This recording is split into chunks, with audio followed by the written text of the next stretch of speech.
আমরা বিজয়ের দ্বারপ্রান্তে। এটা আমাদের দ্বিতীয় মুক্তিযুদ্ধে জনগণের বিজয়। একটা খুনি, ফ্যাসিবাদী এবং গভীরভাবে দুর্নীতিগ্রস্ত শাসনের বিরুদ্ধে একটা বিজয়, যা আমাদের স্বাধীনতা, গণতন্ত্র, সমস্ত ধরনের মানবাধিকার কেড়ে নিয়েছে।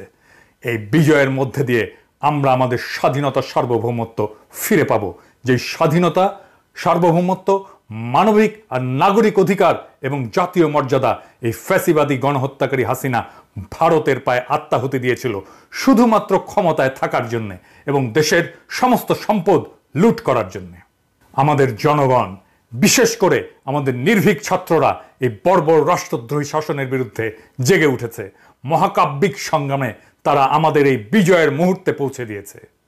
আগামী কয়েক ঘন্টা এবং আগামী কয়েক দিন জনগণ এবং একটা দেশ হিসেবে, একটা জাতি হিসেবে আমাদের ভবিষ্যতের জন্য খুবই গুরুত্বপূর্ণ।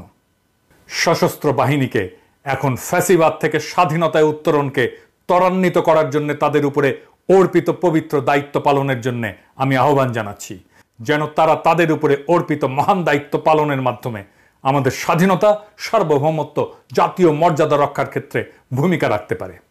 এই দায়িত্ব পালনের জন্যই আমাদের সশস্ত্র বাহিনী রয়েছে।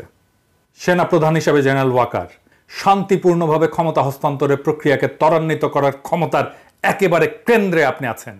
প্রত্যেক মুহূর্ত খুবই গুরুত্বপূর্ণ এবং ঘড়ির কাঁটা টিক টিক করে অগ্রসর হচ্ছে। আপনাকে দ্রুত সিদ্ধান্ত নিতে হবে এবং কাজ করতে হবে। আমি আপনাকে সেনাবাহিনীর এক উত্তাল সময় থেকে শিক্ষা নেওয়ার আহ্বান জানাই। 1975-এ জেনারেল খালেদ মোশাররফ কার্যকরভাবে চেইন অফ কমান্ডের দায়িত্ব নিয়েছিলেন, কিন্তু কি করতে হবে সেটা নিয়ে তিনি দ্বিধান্বিত ছিলেন। যেই পদক্ষেপগুলি তার নেওয়ার দরকার ছিল সেটা তিনি নেননি, অহেতুক বিলম্ব করেছিলেন। অবশেষে যখন সিদ্ধান্ত নিতে গেলেন, পদক্ষেপ নিতে গেলেন, তখন অনেক দেরি হয়ে গেছে। সে ভারতের পদলেহী এমন সন্দেহে তার নিজের বাহিনী তাকে হত্যা করে। অথচ আমরা জানি সে একজন সচ্চা জাতীয়তাবাদী ছিল, কোনোভাবেই সে ভারতপন্থী ছিল না। জেনারেল ওয়াকার, আমরা জানি আপনি এমন একটা পরিস্থিতিতে আছেন যা খুবই বিব্রতকর। এই ফ্যাসিবাদী রক্তপিপাসু অবৈধ প্রধানমন্ত্রী আপনার আত্মীয় এবং তিনি আপনাকে এই পদে নিয়োগ দিয়েছেন। এটা আপনাকে দ্বিধাগ্রস্ত করতেই পারে, এমনকি অনিচ্ছুক করতে পারে তাকে ক্ষমতা ত্যাগ করতে বলার জন্যে, তাকে ক্ষমতা ত্যাগ করতে বলার জন্য চূড়ান্ত পদক্ষেপ নিতে। কিন্তু একজন অভিজ্ঞ জেনারেল হিসাবে আপনার এটাও বুঝতে পারার কথা যে বর্তমান ছাত্র জনতার গণ আন্দোলন, গণ অভ্যুত্থান শেখ হাসিনার পতনের আগে শেষ হবে না। এমনকি তাকে বাঁচানোর চেষ্টা করা বৃথা হবে। হাসিনাকে অবশ্যই যেতে হবে এবং আপনি তাকে ক্ষমতা ছেড়ে চলে যাওয়ার দরজাটা দেখিয়ে দিতে পারেন। আপনি যাই করুন না কেন, হাসিনাকে অবশ্যই বিদায় নিতে হবে। চলমান আন্দোলনের সময় আপনার কয়েকজন অফিসার যে গণবিরোধী ভূমিকা পালন করেছে, তার জন্য সেনাবাহিনীর মধ্যে ব্যাপক ক্ষোভ এবং হতাশা রয়েছে। পুরো প্রতিষ্ঠানটা তার সম্মান এবং আমাদের জনগণের বিশ্বাসযোগ্যতা অনেকাংশেই হারিয়েছে। যদি আপনি আপনার কাজ না করেন, তবে সেনাবাহিনীতে অনেকেই থাকবেন যারা অলস বসে থাকবে না এবং নীরবে কষ্ট সহ্য করে যাবে না। তবে যদি আপনি দ্রুত জনতার আকাঙ্ক্ষা বাস্তবায়নের জন্য অগ্রসর হওয়ার সিদ্ধান্ত নেন, হাসিনাকে শান্তিপূর্ণভাবে ক্ষমতা হস্তান্তরের জন্য বাধ্য করেন, তবে হাসিনার ফ্যাসিস্ট শাসনের অবসান শান্তিপূর্ণভাবে সম্পন্ন করা যেতে পারে। যে কোনো বিলম্ব আরো ব্যাপক রক্তক্ষয় এবং আমাদের অর্থনীতি এবং সমাজের আরো ক্ষতি করবে এবং একটা অব্যাহত অনিশ্চয়তা আমাদের শত্রুদেরকে ঘোলা পানিতে মাছ শিকারের সুযোগ করে দেবে।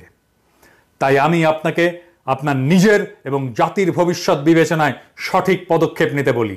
মেহেরবানি করে আপনার বাহিনী নিয়ে এগিয়ে যান এবং তাকে ক্ষমতা থেকে সরিয়ে জনতার হাতে ক্ষমতা হস্তান্তরের ব্যবস্থা করেন। জনগণের এই বিপ্লবী জাগরণের সময় আপনার ঐতিহাসিক ভূমিকা পালন করেন। আমাদের জনগণ সম্পূর্ণভাবে আপনাদের সাথে থাকবে। হাসিনার শাসন কার্যত মৃত। এখন এই শাসনকে সমাহিত করার কাজে আপনি হাত লাগাবেন। আপনি কি অপরাধী হাসিনাকে ক্ষমতাচ্যুত করার জন্য দ্রুত পদক্ষেপ নেবেন এবং আমাদের দ্বিতীয় মুক্তিযুদ্ধের একজন নায়ক হবেন, নাকি তাকে বাঁচানোর চেষ্টা করার জন্য একটা নিরর্থক এবং রাষ্ট্রদ্রোহী কাজে লিপ্ত হবেন? এই পছন্দ আপনার। এই সিদ্ধান্ত আপনাকেই নিতে হবে। আপনি এই একটা পদক্ষেপেই সেনাবাহিনীর হৃত গৌরব ফেরাতে পারেন, নয়তো জেনারেল খালেদ মোশাররফের দুর্ভাগ্যজনক পরিণতি বরণ করতে পারেন। আমরা আশা করব আপনি এই ঐতিহাসিক মুহূর্তে জনতার পক্ষে দাঁড়িয়ে সেনাবাহিনী নামের এই ইনস্টিটিউটকে রক্ষা করবেন। সৃষ্টিকর্তা আপনাকে সঠিক সিদ্ধান্ত নেওয়ার তৌফিক দেন। ইনকিলাব জিন্দাবাদ।